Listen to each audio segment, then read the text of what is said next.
Oh, boss, ito na yung unit mo. Test ko na rin ngayon. Okay na.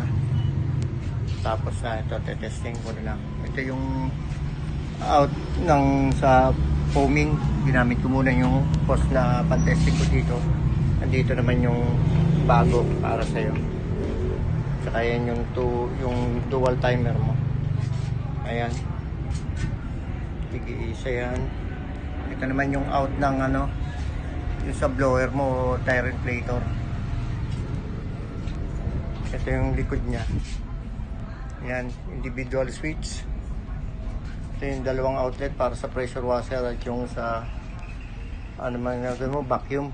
Yan. Ito naman yung connector ng shampoo at saka sa tubig, saka yung sa hangin. Ito yung hangin ng blower tire inflator. Nakabit mo dyan.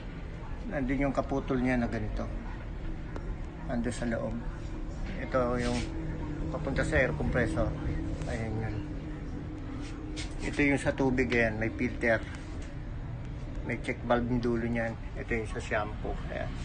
Dapat yung lagayan mo ng shampoo medyo mataas ha. Mataas o kaya ka-level niya. Huwag nyo sa baba tapos mataas.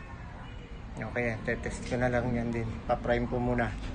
Okay, send ko ulit sa'yo mamaya yung pag na prime ko na.